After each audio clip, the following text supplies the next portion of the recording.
Next, we will hear from Barbara Aranda-Naranjo and Jessica Xavier.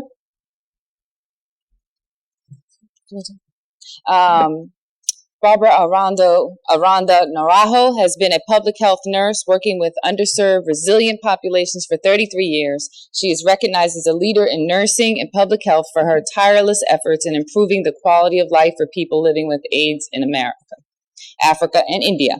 Currently, she is the director of the Division of Training and Capacity Development, where she oversees the Health Resources and Services Administration's PEPFAR Global Program. And Jessica will be joining us? Okay. And Jessica Xavier has been working in HIV/AIDS epidemic since 1984 and has been with HRSA's HIV/AIDS Bureau for the past 5 years. Prior to her hire at HRSA, she served as the principal investigator for the bilingual Washington, D.C. Transgender Needs Assessment Survey, published in 2000 by the D.C. Department of Health. Please welcome them.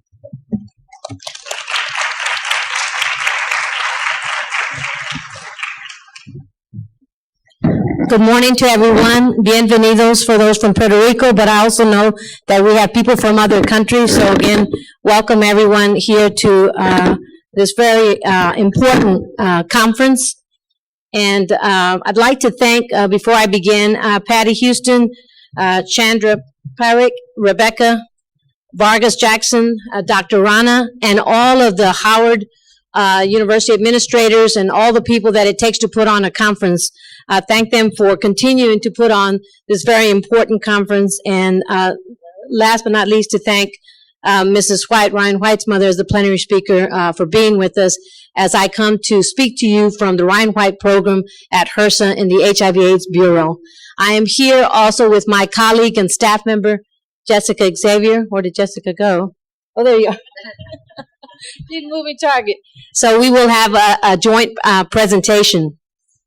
Before I begin, I'd like to ask if you would humor me a moment as I share with you my own story in working in HIV/AIDS. I would like to ask at this time if everyone would put their hand over their eyes.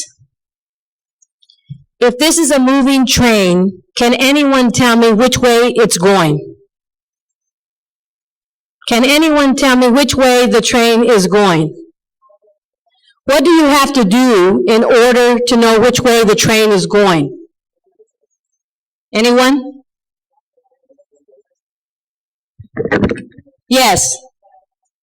You have to move back to see which way is the train going? What's that? Move your hand, which is the train. The reason I'm sharing with you is that in all of our lives, and in all of the moments in countries and in this world, there will be seminal moments that will change us forever. And HIV has been one of those. Because in our humanity, we are all blind to our own blind spots. That's why they call them blind spots. But what helps us to connect, since we're all on that moving train, is each other. And sometimes it's difficult. Sometimes we're fearful, and in our fear, we stigmatize one another. In my own journey in HIV/AIDS in the 80s in San Antonio, Texas, I received a letter from an activist, his name was Papa Bear. If there were nurses, my background is nursing, who would be willing to provide free of charge, volunteer pentamidine treatment to young men living with HIV and AIDS. As a nurse, when I saw that letter in my community, I said, well, you got to do that. And as I looked at the address, it was 3 blocks from where I was working. At the time, I was working at a Catholic university. So there was no question to me that I needed to do this. So when I asked, at that time, I was dating my husband, who's here in the room, who's been a great support. I said, would you drive me to this destination? I'm going to be volunteering 2 hours this evening. So as he drove me, he said, are you sure you have the right address? I said, well, yes, that's what it says. Are you sure you have the right address? Now, I was in my white uniform. My husband at that time was in the Air Force and had his uniform, and we were driving and going into a gay bar on Broadway. I don't know how many people have been in San Antonio, but Broadway is a major boulevard. I said, no, this is the address. So as we walk in, it's very dark, and there is a huge stuffed grizzly bear greeting you as you walk in. I said, maybe we are in the wrong place. But you know we weren't in the wrong place, sadly. Papa Bear was the owner of this gay bar, and at that time in San Antonio, Texas, there was no hospital, clinics, or any other healthcare place that would provide outpatient pentamidine to young men living with HIV and AIDS. So my husband said, I'll come back and pick you up, but I'm going to leave and I'm going to change my uniform as I come back. I said, okay. So as I walk in, Papa Bear greets me, and I said, he was as big as the grizzly bear that I saw. I said, I'm here, I couldn't even say. I'm answering. He said, great, please sit down. The nurse is giving a treatment. They'll be out to orient you. So as I sat down, I looked across the room, and there must have been 15 young men with Kaposi sarcoma, but we know now, and thanks to treatment, we don't see as much in this country. We still see it in other countries. As I was sitting there, again thinking about our own blind spots, I was very uncomfortable. I had not worked with the gay community in my nursing career, even though I had been a nurse already for almost 15 years.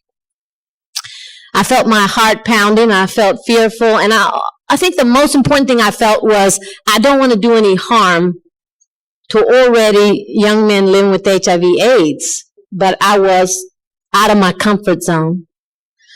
So out comes the nurse, and thank God for connections. And it's a nurse I worked with when I first started nursing. And I can say his name because I tell him I say this story all the time, Jim Halloran. I hug him and I whisper in his ear, Jim, I don't know if I can do this. He said, you gonna be okay? I said, no, I haven't worked with, I don't know if I can do this. He said, you can do this. I said, how many nurses are here? Because there's 15 people waiting for treatment. He said, there's just 3 of us, and 2 of us are gay, and you're the only straight nurse here. I said, Lord help me. Anyway, I share that story with you because we're all on this train we call life. And it is in connecting and going into those fearful zones for each other that we are able to see more clearly, and we become the better Barbara Aranda-Naranjo, or the better John, or the better Elmo in interacting with each other. But we have to recognize that we don't all know everything, that we all don't feel comfortable with every population, that we have blind spots. But it is engaging in that areas that we're not comfortable and learning. That's why we're here today, to learn. Because in our humanity, we do have the blind spots that we have to continuously work on, and we can't always identify until someone brings it out. One of the things I did wrong, and I would consider myself a very compassionate, empathetic nurse, when I was given the Pantam treatments, I noticed that one of the young men was a little perturbed. One thing you notice as a nurse is people's facial reactions. And I said, okay, Charlie, what did I do wrong? And the rest of the young men are all looking, because there's always a patient that's going to tell you how you're coming across. He said, no, we're thankful that you come after work. No, you're doing great. I said, no, what am I doing wrong? He said, well, the other 2 nurses, when they finish unplugging us from the treatment, they hug us, but we notice you stand back. I said, I stand back because I didn't know if you guys wanted to be hugged by a heterosexual woman. And they said, hell, we're not going to have sex with you. We're just going to hug you.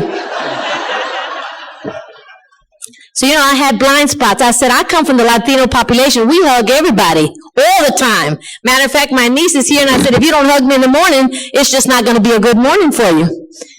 But you see, we have blind spots. Sometimes we think that we're doing the right thing, and we have a blind spot there. So within the federal government, in the HIV/AIDS Bureau, and we are named after Ryan White, the Ryan White Care legislation, we are working closely with the overall national HIV/AIDS strategy, and the vision statement calls for freedom from stigma.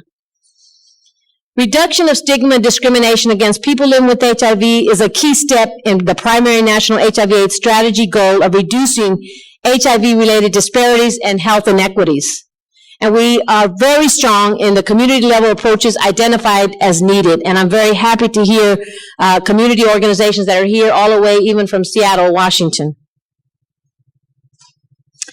In the National HIV/AIDS Strategies, recommendation actions to reduce stigma and discrimination experienced by people living with HIV include engaging communities to affirm support for people living with HIV, promoting public leadership of people living with HIV, promoting public health approaches to HIV prevention and care, and strengthening enforcement of civil rights laws.